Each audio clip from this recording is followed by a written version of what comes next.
विद्यां प्रयच्छ परमां परिभावयामि। कोमलं कूजयन् वेणुं श्यामलोऽयं कुमारकः वेदवेद्यं परं ब्रह्म भासतां हृदये मम। कूजन्तं राम रामेति मधुरं मधुराक्षरम् आरुह्य कविता शाखां वन्दे वाल्मीकिकोकिलम्। निगमकल्पतरोर्गलितं फलं शुकमुखादमृतद्रवसंयुतं पिबत भागवतं रसमालयं मुहुरहो रसिका भुवि भावुकाः। तृणादपि सुनीचेन तरोरपि सहिष्णुना अमानिना मानदेन कीर्तनीयः सदा हरिः। नारायणाखिलगुरो भगवन्नमस्ते शिवाय नमः। शिवलिंगाय नमः। तन्मे मनः शिवसंकल्पमस्तु। सर्वे भवन्तु सुखिनः। श्रीराम जय राम जय जय राम।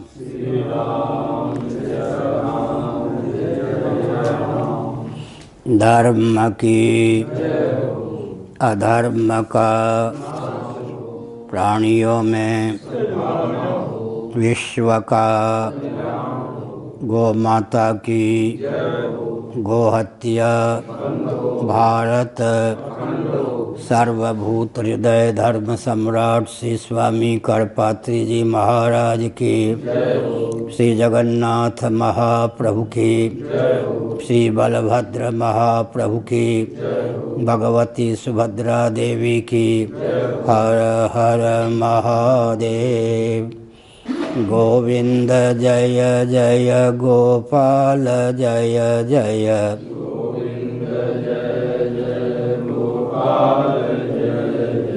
राधा रमण हरि गोविंद जय जय।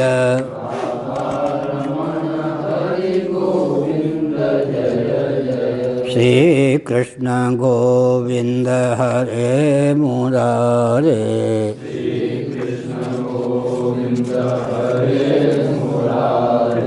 ये नाथ नारायण वासुदेव।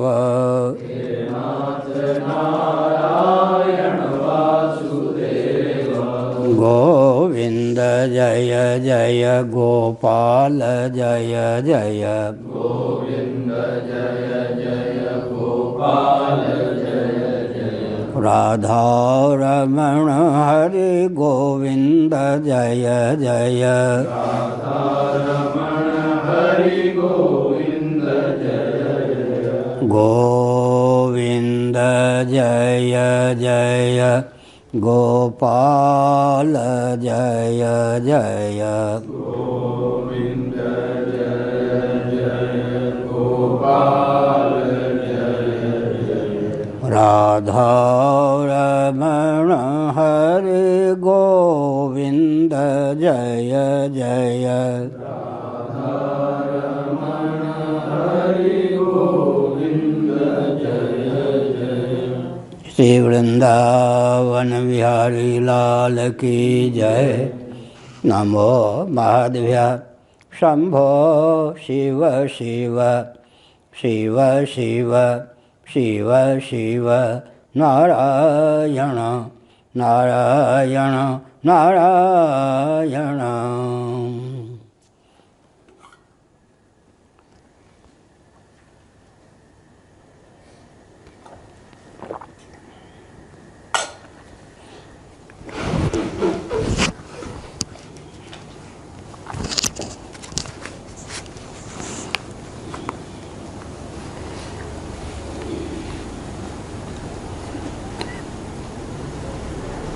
श्रीमद्भागवत सप्तम स्कंध अध्याय 6 श्लोक 20 से। परावरेषु भूतेषु ब्रह्मान्तस्थावरादिषु भौतिकेषु विकारेषु भूतेष्वथ महत्सु च गुणेषु गुणसाम्ये च गुणव्यतिकरे तथा एक एव परो हि आत्मा भगवान् ईश्वरो व्ययः। नारायण।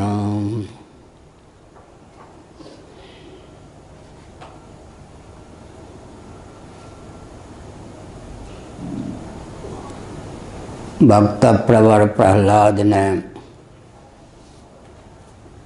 अपने मित्रों सहपाठियों को प्रबोधित करते हुए कहा,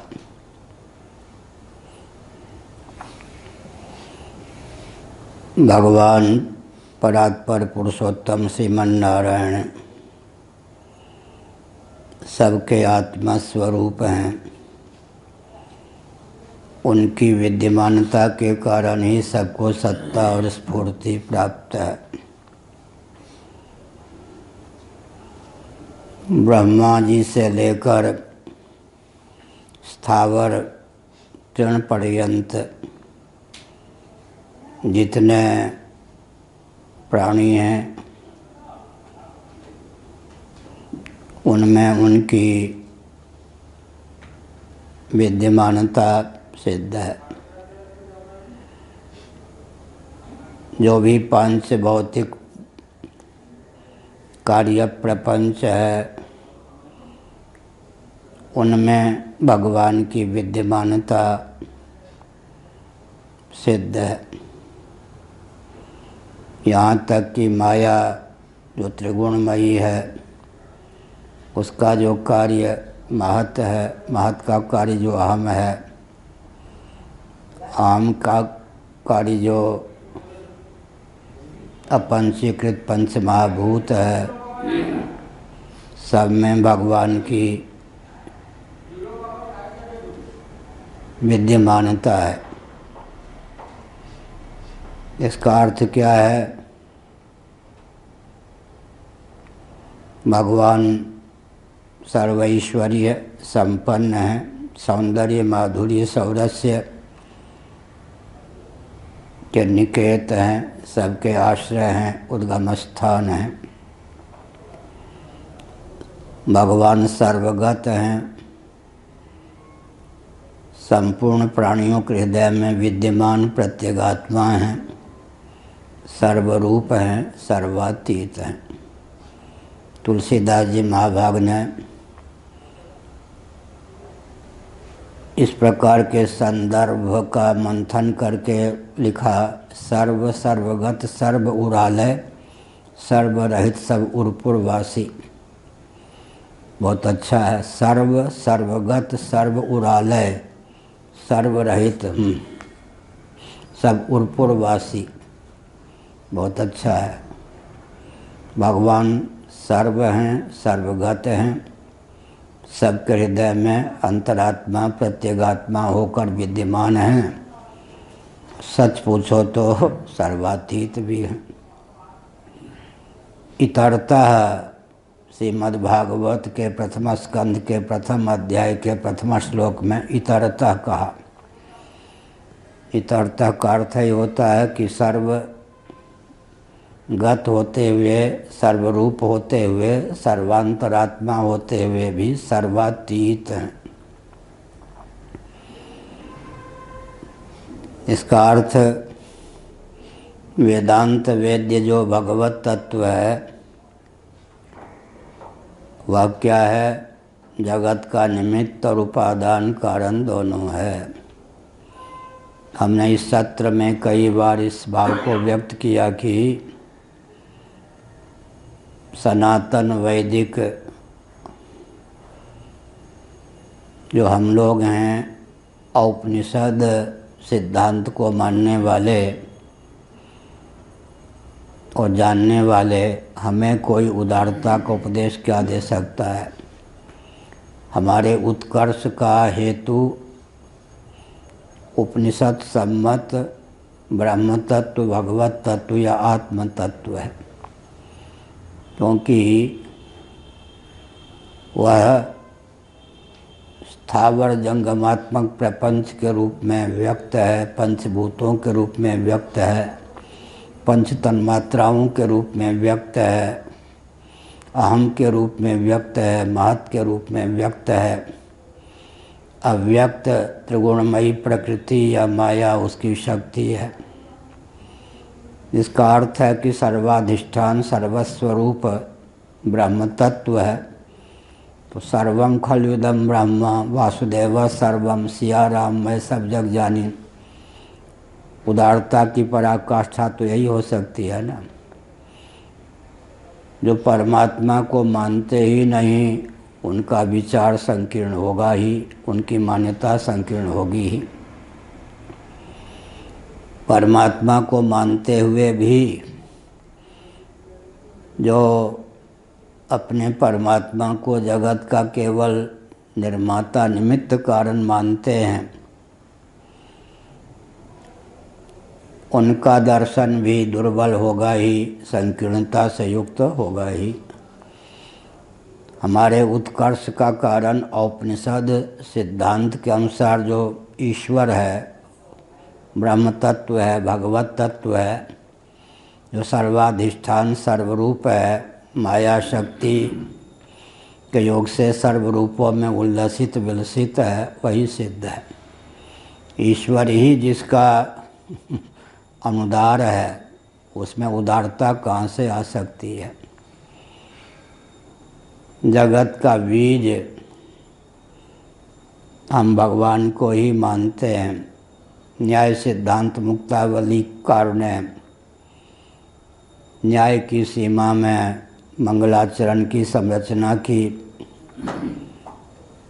उन्होंने भगवान को जगत बीज लिख दिया। राजीव लोचन नामक एक उनके शिष्य थे। उन्होंने अनुरोध किया कि गुरुजी कहीं अपने द्वारा विरचित ग्रंथ की व्याख्या आप स्वयं कर दें तो हम शिष्यों को बहुत लाभ होगा। अनुरोध को मान करके अपने ही द्वारा विरचित मंगलाचरण का जब अर्थ करने लगे तो उनके सामने जटिल पहेली आ गई।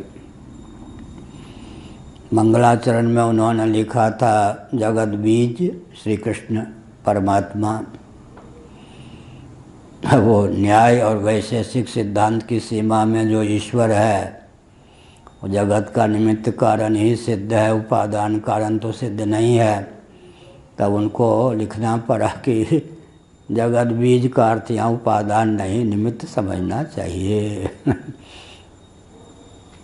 अपनी उदारता को ही संकुचित रूप देने के लिए प्रस्थान की सीमा में बाध्य होना पड़ा।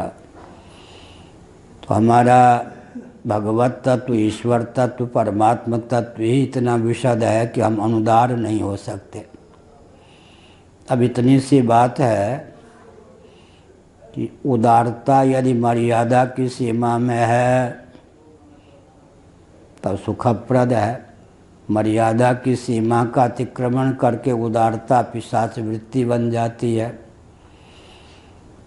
जो अपेक्षा रखते हैं कि व्यावहारिक धरातल पर हम इतने उदार बन जाएं कि मर्यादा का ही ध्यान न रखें, वो अपकर्ष के सूचक बन जाते हैं। इसलिए हमने कहा कि भगवत पाद आदि शंकराचार्य महाभाग ने अपने भाष्यों में एक अनुपम तथ्य उद्भाषित किया। वेदादि शास्त्र सम्मत भेद को आप स्वीकार नहीं करेंगे तो क्या होगा? प्रकृति प्रदत्त समस्त वेदों का अतिक्रमण नहीं कर सकेंगे और वेदों का सदुपयोग भी नहीं कर सकेंगे। कांटे से कांटा निकलता है। हमने कई बार कहा शास्त्र सम्मत वेद को स्वीकार करने से प्रकृति प्रदत्त वेद के सदुपयोग की क्षमता आती है, उसके अतिक्रमण का बल वेग प्राप्त होता है। महाभारत के अनुसार बोल रहा हूँ।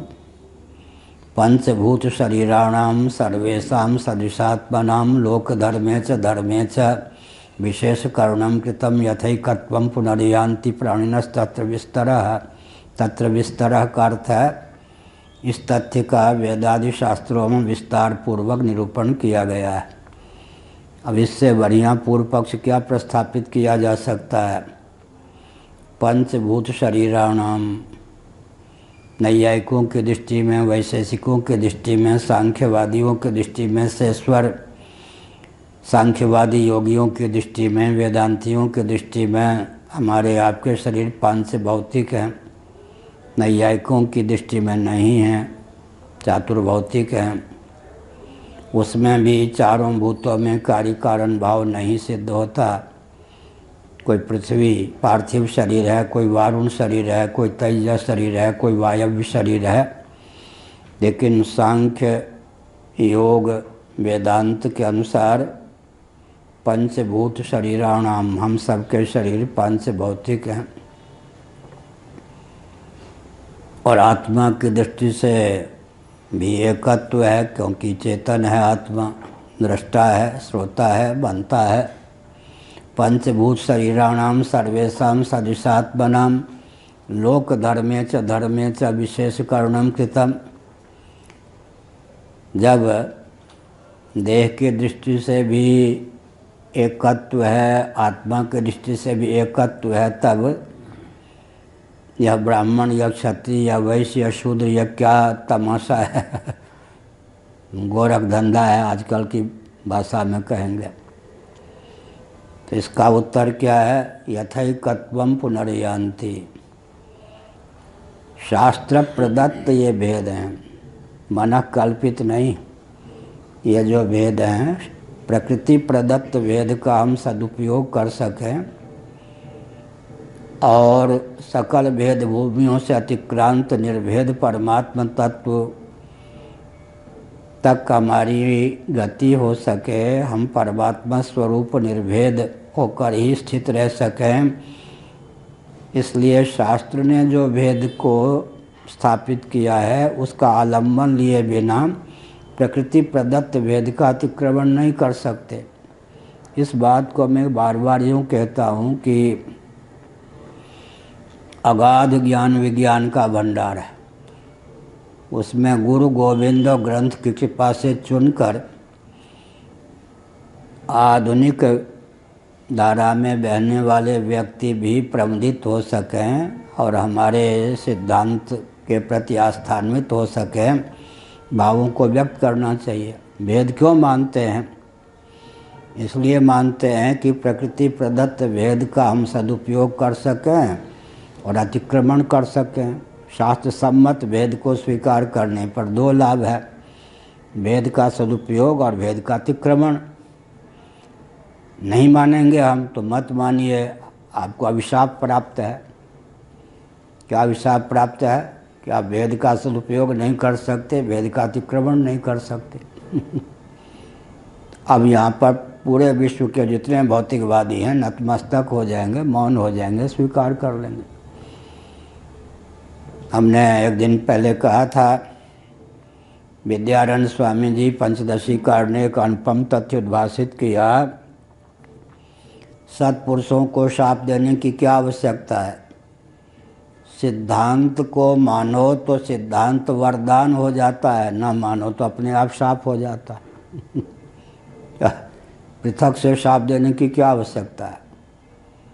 उदाहरण मैंने दिया था, सूरदास जा रहे थे, एक हितैषी जानकार ने कहा, सूरदास बाबा सावधान, आगे गड्ढा है, यदि आप कहें तो मैं आपके शरीर को साध कर सुरक्षित स्थान तक ले चलूं।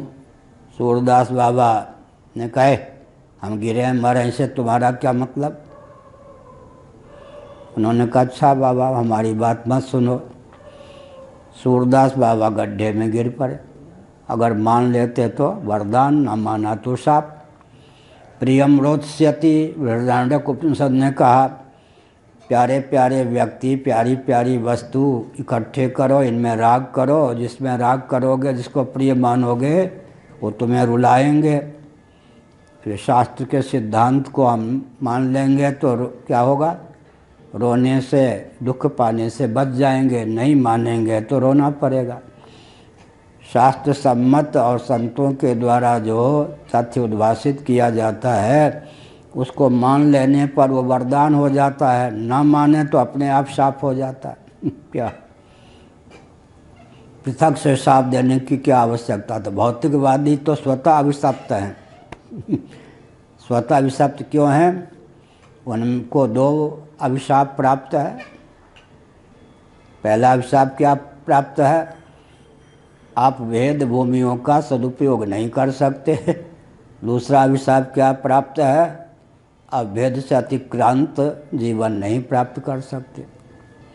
भेद भूमि में ही भटकते रहोगे, न भेद का सदुपयोग कर सकोगे, न भेदातीत हो सकोगे। ये दोनों शाप पूरे भौतिकवादियों को प्राप्त है। ये भी नहीं कि भयानक वचन है केवल व्यवहार इस ढंग से। इसीलिए हमारे भगवान ही ऐसे हैं कि हमको उदात्त बनाते हैं। वासुदेव सर्वमिति स महात्मा दुर्लभ नहीं सुदुर्लभ है।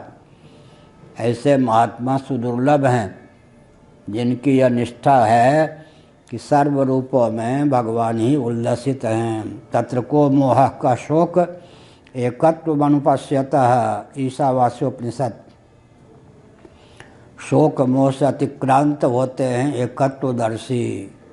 उमा जय रामचरण रत विगत काम मद क्रोध निज प्रभुमय देखें जगत कैसन करें विरोध। तुलसीदास जी ने लिखा। सिया राम मैं सब जग जानी करूँ प्रणाम जानी युग प्राणी। इसका अर्थ क्या है? इसका अर्थ है कि हम उपनिषदों के आधार पर जिस ब्रह्म तत्व को मानते हैं वो ब्रह्म तत्व इतना उदात्त है, उदार है कि जगत में कुछ भी ऐसा नहीं जो उससे रहित हो। सर्व रूपों में वह विद्यमान है। सर्व है, सर्वगत है, सर्व उरालय है, अंत में सर्वातीत है।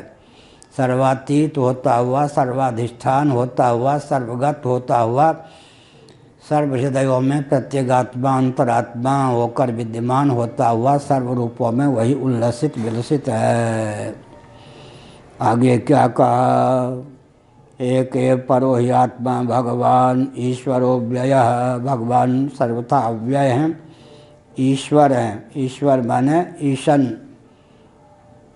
करने में समर्थ, ऐश्वर्यों की खान है। सौंदर्य माधुर्य सौरस इत्यादि दिव्याति दिव्य जो गुणगण हैं उनकी पराकाष्ठा हैं। माम भजन्ति गुणा सर्वे निर्गुणम निरपेक्षकम सुहृदम प्रियमात्मानम साम्या संगादयो गुणाः। श्रीमद्भागवत का ही वचन है। माम भजन्ति गुणा सर्वे। दिव्याति दिव्य जो गुणगण हैं वे सब सौंदर्य माधुर्य सौरस्य आदि वात्सल्य इत्यादि वे सब मेरा भजन करते हैं, सेवन करते हैं, अनुगमन करते हैं। जैसे छाया पुरुष का अनुगमन करती है। प्रभा जाई कहाँ भानु विहाई, कहाँ चंद्रिका चंद्र तज जाई, ऐसे ही दिव्याति दिव्य जो गुणगण हैं वे सब भगवान का भजन करते हैं, सेवन करते हैं, अनुगमन करते हैं। मैं स्वरूप से निर्गुण हूँ, निर्गुणम, लेकिन उन दिव्याति दिव्य गुणगणों की भी मुझे अपेक्षा नहीं है। मुझके मेरे कारण ही उनको सत्ता स्फूर्ति प्राप्त है। तो भगवान सगुण है का अर्थ क्या हुआ? भगवान स्वयं यहाँ कह रहे हैं माम भजन्ति गुणा सर्वे निर्गुणम निरपेक्षकम। मैं निर्गुण हूँ, निरपेक्ष हूँ, दिव्याति दिव्य गुणगणों से भी अतीत हूँ, अपने आप में पूर्ण हूँ। मुझे दिव्याति दिव्य गुणगणों की भी अपेक्षा नहीं है, निरपेक्ष हूँ। तो माम भजन्ति गुणा सर्वे बहुत अच्छा मनोविज्ञान है। वे सब गुणगण मेरा भजन करते हैं। निरपेक्ष जो होगा, जिससे निरपेक्ष होगा वह उसका भजन किए बिना नहीं रहेगा। यही तो है। निरपेक्ष रहने पे घाटा थोड़े है। आपूर्यमाण मतलब प्रतिष्ठम समुद्र माप प्रविशंत यदवत तद्वत कामा यम प्रविशंत सर्वे स शांति मापनोति न काम कामी। जिम सरिता सागर मह जाहि यद्यपिता ही कामना नाही। तिम सुख संपत्ति बिनाहि बुलाए धर्मशील पह जाहि सुहाए। हम निरपेक्ष होंगे। जल से परिपूर्ण है समुद्र, तो अपने आप क्या होता है? गंगा यमुना कृष्णा कावेरी नर्मदा क्षिप्रा इन सब के जल साक्षात या परंपरा से समुद्र में आ जाते हैं। इसमें भी एक मनोविज्ञान है। यमुना का विलय गंगा में क्यों होता है, गंगा का विलय ही यमुना में क्यों नहीं हो जाता? यमुना अपेक्षाकृत ऊपर से आती है, गंगा अपेक्षाकृत नीचे से आती है। हिमालय दोनों का उद्गम स्थान है। तो गंगा में यमुना के लय होने की बाध्यता है। नीचे जो रहेगा ऊपर वाले उसमें विलीन होंगे ही। नीचे रहने से नीचता थोड़े होती है। तृणादपि सुनीचे न। अच्छा, चंबल जो है यमुना में क्यों लीन हो जाए? चंबल नदी का लय यमुना में क्यों हो जाता है? चंबल की धारा यमुना की धारा से अपेक्षाकृत ऊपर से। इसका अर्थ क्या हुआ? इसका अर्थ हुआ जो अधिष्ठान होगा अपने आप को अहमिति से दूर रखेगा, उसमें आकर के ऊपर वाले विलीन होंगे। जितने अहंकारी होते हैं वो अहंकार से अतीत व्यक्ति के प्रति समर्पित होने के लिए बाध्य होते हैं। इसलिए संकेत हमने किया कि भगवान षडैश्वर्य संपन्न है लेकिन स्वतः निर्गुण है। दिव्याति दिव्य गुण गणों की भी भगवान को अपेक्षा नहीं है, निरपेक्षकम। हमने 10-15 दिन पहले कहा था कि गुणगण क्या करते हैं? आश्रय में कोई दूषण हो तो उसका अपनोदन करते हैं, हीनता का अपनोदन करते हैं, विशेषता का आधान करते हैं। उदाहरण के लिए किसी के गाल में चेचक के दाग हों, कुछ गड्ढे हो गए हों तो क्या करते हैं? चंदन पाउडर आदि से उसको भर देते हैं। और फिर क्या करते हैं? लोग अपने आप को सुंदर सजाने के लिए पाउडर आदि मुंह में लगा लेते हैं, चंदन आदि लगा लेते हैं। तो क्या है? गुणगण क्या करते हैं? आश्रयगत दोष का निवारण करके और आश्रय को क्या करते हैं? भूषित कर देते हैं।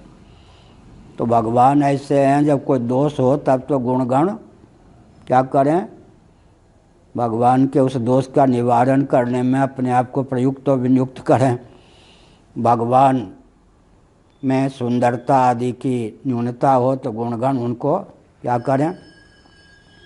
निखार के दिखावें बढ़िया। हाँ, ये बहुत से व्यक्ति जो आकाशवाणी या इन सब में देवियाँ वक्तव्य देती हैं, उनकी आकृति पर रिह जाते हैं। उतनी सुंदरी नहीं होती हैं वो जितना वो दिखती हैं।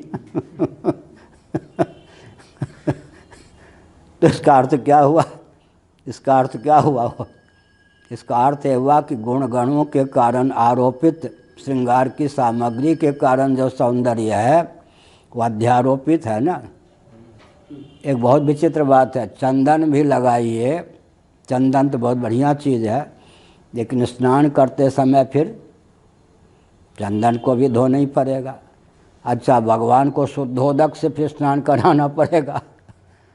क्यों? चंदन का लेप कर दिया और क्या क्या मक्खन आदि से स्नान करवाया, घृत से, अंत में शुद्धोदक से सांप पर पानी फेर दिया ना अंत में। इसका अर्थ क्या हुआ? तो आरोपित पूर्णता थोड़े भगवान में, जो स्वतः पूर्ण है। इसीलिए बहुत बढ़िया भागवत में भूषण को भी भूषित करने वाले अंग हैं भगवान के। सामान्य व्यक्ति जो वस्त्राभूषण अलंकार आदि धारण करते हैं वो किस लिए करते हैं? अपने को भूषित करने के लिए। भगवान के श्री अंग में जो वस्त्राभूषण अलंकार आदि हैं वो भगवान के श्री विग्रह से क्या होते हैं? भूषित होते हैं। आभूषण से भगवान का श्री विग्रह भूषित नहीं होता, श्री विग्रह से ही भगवान के वस्त्राभूषण अलंकार आदि क्या होते हैं? भूषित होते हैं। तो अंतर हो गया ना। इसीलिए रसखान आदि ने कहा कर्म विपाक के फलस्वरूप कदाचित यह होना पड़े, यह होना पड़े, यह होना पड़े। तो इसी प्रकार कह सकते हैं योगींद्र मुनींद्र तप करते हैं कि मैं कभी भगवान के श्री अंग का क्या बन जाऊं, चंदन बन जाऊं, अंगराग बन जाऊं, अंगराग के रूप में भगवान हमको स्वीकार करें, आभूषण के रूप में स्वीकार करें। पूज्य स्वामी अखंडानंद जी महाभाग कहा करते थे ये सब जो बीच बीच में आभूषण धारण करते हैं भगवान, बाजूबंद इत्यादि, अगर वो धारण न करें तो भगवान का इतना स्वरूप दिव्य है कि वो दृष्टिगोचर ही ना हो। तो इसका मतलब है कि भगवान जो है दृष्टिगोचर हो उनका श्री विग्रह। इसलिए ये क्या है, ये क्या है, सकल सुंदर सन्निवेश भागवत के 11 स्कंद में आरंभ में है। सकल सुंदर सन्निवेश, पहला दूसरा अध्याय पढ़िए 11 स्कंद का। सकल सुंदरताओं का निसर्ग सिद्ध सन्निवेश भगवान में है। क्यों है? इसलिए कि कर्म विपाकात्मक भगवान का श्री विग्रह नहीं है। कर्म विपाकात्मक नहीं है, उसमें भी एक और चीज़ है। श्री राम भगवान भगवान ही हैं, मर्यादा पुरुषोत्तम है। श्री कृष्णचंद्र भी भगवान ही हैं, लीला पुरुषोत्तम हैं। और भगवान विष्णु ही नृसिंह भी बनते हैं। तो चिद धातु ही माने भगवान का या विग्रह जो है उसमें विशुद्ध सत्व निमित्त कारण है, चिद धातु ही उपादान कारण है। एक विचित्र बात, भगवान के अवतार पर हमारा ग्रंथ होगा कोई, उसमें भगवद विग्रह की दिव्यता का वर्णन किया है। सच्चिन्मयी नीलिमा भगवान शंकराचार्य महाभाग ने प्रबोध सुधाकर में लिखा। तो भगवान का जो श्री विग्रह है उसका उपादान कारण कौन होगा, निमित्त कारण कौन होगा? ये आजकल के वेदांती भगवद विग्रह को इतना घटिया ढंग से प्रस्तुत करते हैं कि कोई भगवान का भक्त ही न बन सके, नास्तिक श्रोवण बना देते हैं। परंपरा से वेदांत का अध्ययन न होने के कारण नीलम महोधावती, नील तेज भगवान क्या है। तुलसीदास जी ने कितने उत्तम ढंग से भगवान के श्री विग्रह का चित्रण किया, जल हिम उपल बिलग नहीं जैसे। जल जो होता है उसमें शीतलता अनागंतुक होती है या आगंतुक? अनागंतुक होती है। निसर्ग सिद्ध जल में शैत्य होता है। भगवत पाद शंकराचार्य महाभाग ने एक भाव व्यक्त किया कि स्वभाव को लेकर प्रश्न चिन्ह उपस्थापित नहीं होता।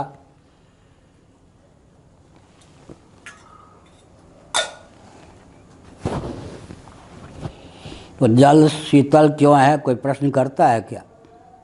जल में शीतलता स्वभाव सिद्ध है, लेकिन वायु ऋतु आदि के योग से जल में शीतलता की जब प्रगल्भता हो जाती है तो जल हिम का रूप धारण कर लेता है। हिम माने बर्फ।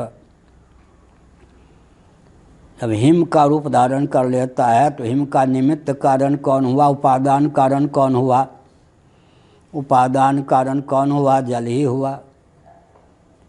और हिम भी शीतलता तो उसमें अनागंतुक ही है, केवल निमित्त कारण के रूप में ऋतु वायु आदि को ले सकते हैं।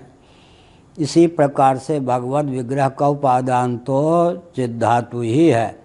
निमित्त कारण जो है बहुत विकट नहीं, बहुत दिव्य विशुद्ध सत्व। विशुद्ध सत्व भगवान के श्री विग्रह की अभिव्यक्ति में निमित्त कारण है। चिद धातु ही साक्षात ब्रह्म तत्व ही उपादान कारण है। इसलिए श्री रामकृष्ण आदि का जो विग्रह है परम दिव्य है। उसमें भी भ्रम होता है। श्रीमद् भागवत का 3 स्कंद का अध्ययन करें, भगवान के अवतार विग्रह में भी तारतम्य है। भगवान जो अवतार लेते हैं 10 अवतार, उसमें भी तारतम्य होता है। वो तारतम्य क्या है? विराट ने श्री रामकृष्ण आदि का रूप धारण किया, कभी हिरण्यगर्भ श्री रामकृष्ण आदि के रूप में प्रकट होते हैं। भागवत में लिखा है नाना अवतार का बीज है यह। विराट पुरुष का जब वर्णन किया गया तीसरे स्कंद में, उसी को लेकर आधुनिक वेदांती भगवान के विग्रह के बारे में अपना भाव व्यक्त करते हैं। नाना अवतार का बीज है, तो कभी विराट क्या है, भगवान के जो दशावतार, विराट ही दशावतार के रूप में प्रकट होता है। कभी हिरण्यगर्भ, कभी कभी कारणोपाधिक जो परमात्मा हैं वे ही श्री रामकृष्ण आदि रूपों में व्यक्त होते हैं। जब वे ही श्री रामकृष्ण आदि रूपों में व्यक्त होते हैं तब उनको निरावरण ब्रह्म कहा जाता है। सच्चिदानंद तत्व धातु ही उपादान और निमित्त कारण के रूप में विशुद्ध सत्व को लेते हैं। ये सब मैंने कहा। सौंदर्य, माधुर्य, सौरस्य, ये सब गुणों के परिपाक या परिणाम स्वरूप हों तो सीमित हों। निसर्ग सिद्ध सौंदर्य, माधुर्य, सौरस्य आदि की प्रतिष्ठा है। एक बार मैं आनंद वृंदावन में बोल रहा था, पूज्य वामदेव जी महाराज ने प्रवचन के बाद कहा, विचित्र बात कह दी, हमारे कमरे में चलो, इस पर हम लोग बहस करेंगे, विचार करेंगे। मैं शंकराचार्य के पद पर नहीं था तब की बात है, दंडी स्वामी तो था ही। तो भगवान को लेकर प्रत्यभिज्ञा की प्राप्ति नहीं होती, यह मैं बोल रहा था। प्रत्यभिज्ञा माने स्वयं देवदत्ता, पहले जिसका अनुभव किया हो, इस समय भी इसका उसी का अनुभव हो रहा हो, लेकिन स्मरण पूर्वक या अनुसंधान हो कि यह वही है, इसका नाम हो गया प्रत्यभिज्ञा। स्वयं देवदत्ता, सह और अयम प्रथमा विभक्ति हैं। और क्या है जी, समान विभक्ति हो, समान वचन हो, एकार्थ न हो, दोनों का अर्थ भिन्न भिन्न हो, एकार्थ निष्ठ हो, तब प्रतिभिज्ञा की व्याकरण के अनुसार प्राप्ति होती है। जैसे कि स्वयं देवदत्ता, ऐसे स्वयं देवदत्ता। तो प्रतिभिज्ञा किसमें होती है? पूर्वानुभूत का पुनः अनुभव हो, लेकिन अनुसंधान पूर्वक किया हुआ ही है। अब एक विचित्र बात है, पूर्वानुभूत समग्र अनुभूति का विषय बने तब तो कहेंगे ना पूर्वानुभूत। इसीलिए प्रतिभिज्ञा का अर्थ है एक व्यवहार संपादन के लिए प्रतिभिज्ञा। श्रीमद् भागवत के एकादश स्कंद के अनुसार कहता हूँ, यह वही जलधारा है। 2 क्षण पहले जब देखा वो धारा तो बहुत दूर पहुँच गई। तो एक प्रकार से सादृश्य को लेकर प्रतिभिज्ञा है। अच्छा, मैं वही हूँ, 5 साल में शरीर वही रहा क्या? प्रतिक्षण शरीर में परिवर्तन होता है। कभी कभी न चाहते हुए भी वितंडावाद का परिचय देना पड़ता है। धनवाद है कोई, मेरे ख्याल में आजकल झारखंड में है। शंकराचार्य होने के बाद गया तो हिंदू पत्रकारों ने घेर लिया। आप राम मंदिर को लेकर चिल्लाते रहते, ऐसे बोले हिंदू पत्रकार बड़े विकट। तो अयोध्या में राम जी, हमने कहा ठीक है, हाँ विकट ढंग से पूछा, आप कुछ भूगोल जानते हैं शंकराचार्य जी, या शंकराचार्य बन गए? क्रिश्चियन कम्युनिस्ट ऐसे नहीं पूछ सकते, लेकिन हिंदू पत्रकार, क्योंकि हम तो चांदी सोने की छड़ी, सिंहासन, छत्र चमर, बाहरी कोई इस ढंग का रखते नहीं। उन्होंने पूछा कुछ भूगोल खगोल का ज्ञान है, या शंकराचार्य हो गए? हिंदू पत्रकार थे। उसमें भी कोई हरिजन नहीं रहा होगा, ब्राह्मण इत्यादि थे। हमने कहा क्या कहना चाहते हो? वो राम जी पर, हम उन दिनों अयोध्या पर। हमने कहा अच्छा, आप यह कहना चाहते हो कि जिस अयोध्या में राम जी का प्रादुर्भाव हुआ, कालक्रम से वो अयोध्या खिसकते खिसकते लंका पहुंच गई।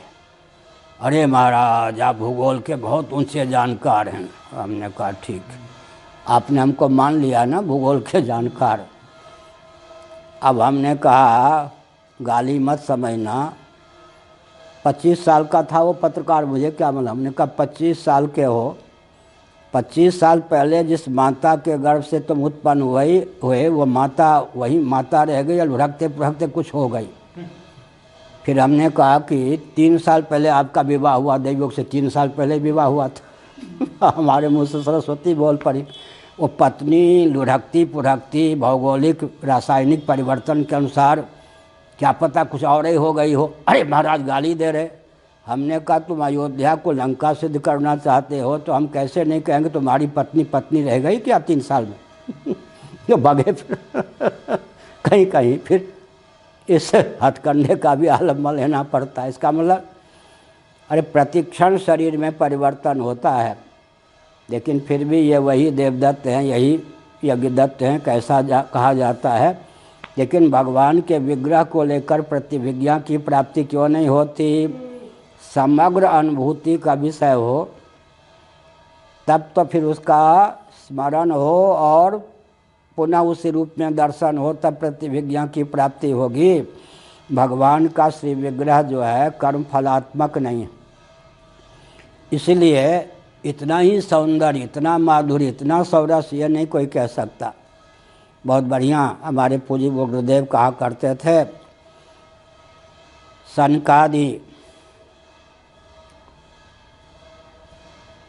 सनकादि मनीषियों ने ब्रह्मा जी से भगवान श्रीमन नारायण परात्पर पुरुषोत्तम के महात्म्य को सुना, उनके दर्शन की उत्कंठा से पहुंच गए।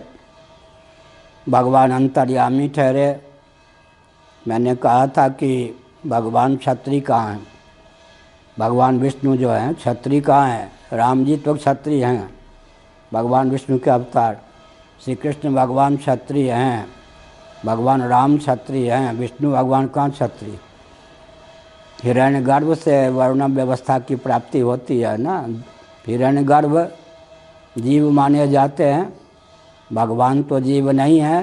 क्लेश कर्म विपाकाशय से अपरामृष्ट पुरुष विशेष, लेकिन लीला पूर्वक जगत की रक्षा करने के कारण, जगत पालक होने के कारण, सर्वोद्धारक होने के कारण भगवान अपने में क्षत्रियत्व का आरोप कर लेते हैं। भगवान क्षत्रिय हो गए, अब उनके नाती पोते भृगुजी ब्राह्मण हो गए, ये कैसे होगा? भृगुलता को बक्षोज पर धारण करते या नहीं भगवान? इसका अर्थ हुआ आरोपित करते हैं। तो हमने एक संकेत किया, भगवान ने सोचा कि कोई जिज्ञासा लेकर सनकादि आए हैं, स्वयं अगवानी के लिए नहीं गए, लक्ष्मी जी को भेज दिया। उन्होंने कहा माँ आप भगवान विष्णु परात्पर पुरुषोत्तम के चरण कमलों का संवाहन करती रहती हैं, हम एक जिज्ञासा लेकर आए हैं कि भगवान के चरण कमल कितने सुंदर हैं, कितने कोमल हैं, कितने कोमल हैं।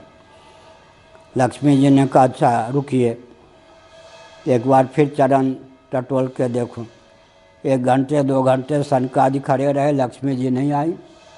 सनकादि ने सोचा कि देवता भी झूठ नहीं बोलते, लक्ष्मी जी तो क्या झूठ बोलेंगी, प्रश्न करने में कोई त्रुटि हुई होगी। तब उन्होंने सोचा हो पूर्वानुभूत जब प्रतिक्षण उसमें व्यक्ति अपनी क्षमता से आकलन कर सकता है। सूर्य में इतना प्रकाश, इतना ना, सूर्य में इतना प्रकाश, अब नंगे आँख से सूर्य को देखे, बीच में सूक्ष्म वीक्षण देख ले, रख ले। और इसी प्रकार से प्रतिक्षण ज्यों-ज्यों व्यक्ति में दिव्यता बढ़ती जाती है, त्यों-त्यों अभिव्यंजक संस्थान की दिव्यता के कारण त्यों-त्यों भगवान के सौंदर्य माधुर्य आदि की प्रतिक्षण अधिक रूप में अभिव्यक्ति होती जाती है। यत्ता उसमें नहीं है, जो कर्म का फल होता है ना, उसमें तो यत्ता होती है। इसलिए भगवान कितने सुंदर ये नहीं कह सकते, सुंदरता असीम है। प्रिया प्रियतम में भई न चिन्हारी, राधा जी, राधा रानी विश्वानुनंदिनी को श्री कृष्ण का परिचय नहीं, श्री कृष्ण को राधा रानी वृषभानंदिनी का परिचय नहीं। ब्रज के भक्त कवियों ने लिखा, प्रिया प्रियतम में भई न चिन्हारी। चिन्हारी माने परिचय नहीं। क्यों नहीं है? इसलिए नहीं है कि वो प्रतिक्षण दिव्यता बढ़ती जाती है, अर्थात बढ़ती जाती है माने असीम दिव्यता है। इसलिए कोई नहीं कह सकता कि इतने सुंदर हैं, इतने सुंदर हैं। तो प्रतिभिज्ञा के विषय जो अगाध होता है, अनंत होता है, वह भी नहीं होता। तो बहुत प्रसन्न हुए कौन? श्री वामदेव जी महाराज। अब आगे चलें 22वां श्लोक। प्रत्यगात्मस्वरूपेण दृश्यरूपेण च स्वयं व्याप्य व्यापक निर्देश्यो ह्यनिर्देश्यो विकल्पितः। ये प्रहलाद जी बोल रहे हैं। ऐसा बीच बीच में क्यों कहता हूँ? जो आकाशवाणी सुनते होंगे, मैं तो नहीं सुनता, ये सारांश कुछ बता देते हैं कभी कभी लोग। पहले 5-7 बार हमने सुना होगा विद्यार्थी जीवन में, यह आकाशवाणी है, यह आकाशवाणी है। 5 मिनट में 3 बार कहने की क्या ज़रूरत है भाई? ताकि लोग सावधान रहें। इसीलिए हम बीच बीच में सावधान करते हैं। प्रत्यगात्म स्वरूपेण दृश्य रूपेण च स्वयं व्याप्य व्यापक निर्देश्यो या निर्देश्यो विकल्पितः। 22वां श्लोक है। प्रत्यगात्मा स्वरूपेण, सबके प्रत्यगात्मा स्वरूप हैं। प्रत्यक माने अंतरंग, अन्नमय की अपेक्षा प्राणमय प्रत्यगात्मा है। प्राण बाह्य घटपट आदि की अपेक्षा प्रत्यगात्मा कौन है? अन्नमय। अन्नमय की अपेक्षा प्रत्यगात्मा कौन है? प्राणमय। प्राणमय की अपेक्षा प्रत्यगात्मा कौन है? मनोमय। मनोमय की अपेक्षा प्रत्यगात्मा कौन है? विज्ञानमय। विज्ञानमय की अपेक्षा प्रत्यगात्मा कौन है? फलात्मक आनंदमय। फलात्मक आनंदमय कोश की अपेक्षा प्रत्यगात्मा कौन है? बीजात्मक बिंबात्मक आनंदमय। उसकी अपेक्षा भी आनंद स्वरूप प्रत्यगात्मा है। तो भगवान प्रत्यगात्मा स्वरूप हैं। आनंद हो के आनंद दाता, आनंद हो के आनंद दाता। बहुत बढ़िया तुलसीदास जी ने कोश का चित्रण किया। सुख के सुख तुम राम, प्राण प्राण के जीवन जी के सुख के सुख तुम राम। बढ़िया, एकदम रेखा चित्र है, वो डिग्री है ऐसे। प्राण प्राण के जीवन जी के सुख तुम राम। अब यहाँ कोश का ज्ञान ना हो तो अर्थ जी के जीवन जी के अर्थ क्या लगावेंगे? रामायणी आजकल के जो हैं, बड़ी विकट बात है। प्राण के, ये जो ठाकुर जी हैं वृंदावन के कथावाचक, उनके जो गुरु जी थे, हमारा प्रवचन वो 72 से सुनते थे। और जब तक स्वस्थ रहे, चलने फिरने योग, तब तक वृंदावन में मेरा प्रवचन सुनते रहे। ठाकुर जी ये सब तो नहीं आते क्योंकि बड़े हो गए अपने को। ये सब बाल गोपाल थे 5 साल के। तो हमने संकेत किया, तो हमने उनसे कहा था, रामानुज जी से, बिहार परंपरा के थे, रामानुज जी से कहा था मैंने, देखिए आप दर्शन को छोड़कर भागवत कथा कहने लग गए, आपके चेले चपाटी कथा को छोड़ के नाचने गाने लग जाएंगे, तब आपको रोना पड़ेगा। उस समय उन्होंने ध्यान नहीं दिया। बाद में उन्होंने कहा, महाराज आपकी बात ज्यों की त्यों सत्य हो गई। हमने दर्शन को छोड़ा और कथा को नहीं छोड़ा।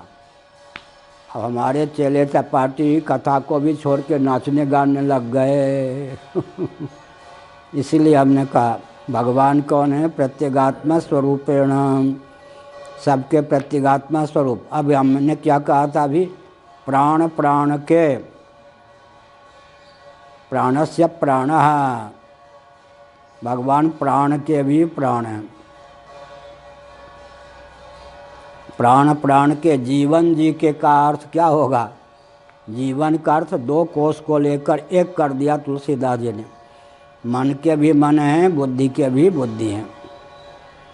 प्राण प्राण के जीवन जी के मनोमय, मन के भी मन हैं, विज्ञान के भी विज्ञान हैं। सुख के सुख तुम राम, सुख के सुख केनोपनिषद की शैली में एक वाक्य हम 72-73 में बोला करते थे।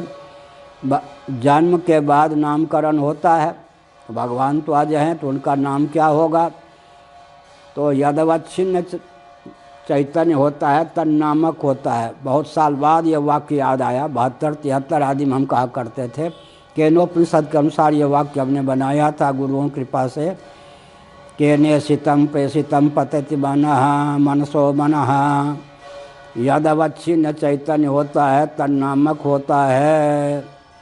तो भगवान का नाम क्या हो गया, मन हो गया, प्राण हो गया, सुख हो गया।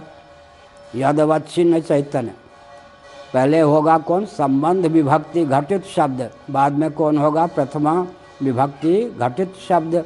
प्रथमा विभक्ति घटित जो होगा वो भगवान का द्योतक होगा, संबंध विभक्ति घटित जो शब्द होगा वो अनात्मा का द्योतक होता। प्राण प्राण के, प्राण के प्राण, प्राण के कह दिया तो प्राण अर्थ हो गया, दूसरा जो का प्राण वो भगवान अर्थ हो गए। प्राण प्राण के जीवन जी के, जीवन जी के माने मन के भी मन आप हैं, बुद्धि के भी बुद्धि आप हैं, बुद्धि की भी बुद्धि आप हैं, विज्ञान के भी विज्ञान आप। सुख के सुख तुम राम, आप सुख के भी सुख हैं। तुम तज जिनहि सुहात गृह, तिनहि विधाता वाम।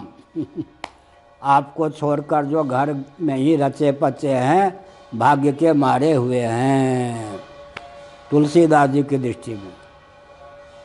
और घर को छोड़ के जो राम राम करते हैं वो दैव के मारे हुए हैं, ये भौतिकवादी कहेंगे। राम राम, घर को छोड़ के बने आसक्ति छोड़ के जो राम राम राम राम करते हैं वो दैव के मारे हुए। मैं कोई दैव का मारा हुआ हूँ कि राम राम करूँ? जो दैव का मारा हुआ होता है वो राम राम करता, उल्टी बुद्धि हो जाती। प्रत्यगात्मा स्वरूपेण दृश्य रूपेण च स्वयं, बहुत बढ़िया कहा। प्रत्यगात्मा के रूप में भी और दृश्य रूप में भी भगवान ही हैं। बढ़िया, दृश्य भी भगवान, दृष्टा भी भगवान, बीच में दर्शन भी भगवान। क्या, दृष्टा भी भगवान, दर्शन भी भगवान, दृश्य भी भगवान। क्या उदाहरण है, श्रीमद् भागवत के 12 स्कंध में एक तेज है, तेजो द्रव्य तेज है, अधिभूत रूप होकर, अध्यात्म नेत्र होकर, अधिदैव सूर्य होकर विद्यमान है। तीनों रूपों में एक ही तेज है या नहीं?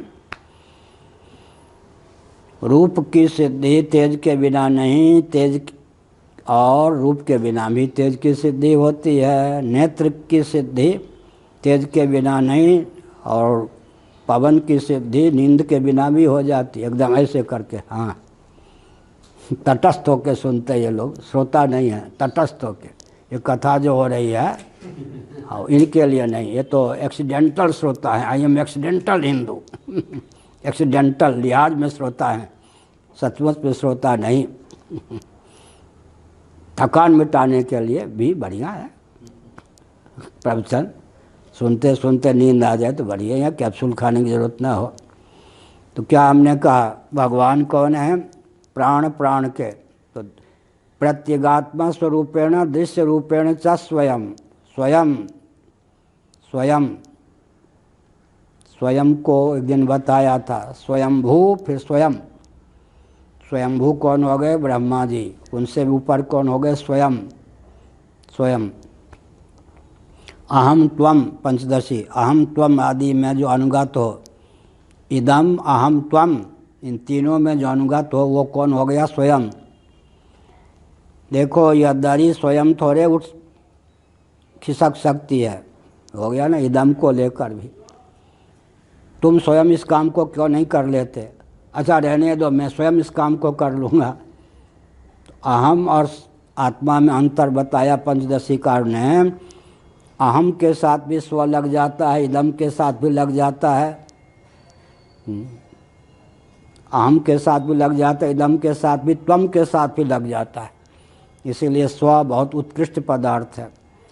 ये दरी अपने आप थोड़े खिसक सकती है भाई, अच्छा, मैं स्वयंदारी को खिसकाता हूँ, इस काम को तुम स्वयं क्यों नहीं कर लेते? अच्छा, मैं स्वयं इस काम को करता हूँ, इसका मतलब वही स्वयं, दृश्य रूपेण च स्वयं, दृश्य रूप से भी भगवान हैं, दृष्टा रूप से भी भगवान हैं, बीच में रह गया दर्शन, दर्शन के रूप में भी भगवान ही हैं। कैसे? एक ही तेजो द्रव्य जो है वो अधिभूत नील पीत श्वेत इत्यादि गुणगण विशेष तेजस अध्यात्म नेत्र अधिदैव सूर्य तीनों रूपों में विद्यमान है। व्याप्य व्यापक निर्देश्यो ह्य निर्देश्यो विकल्पित कालक्रम से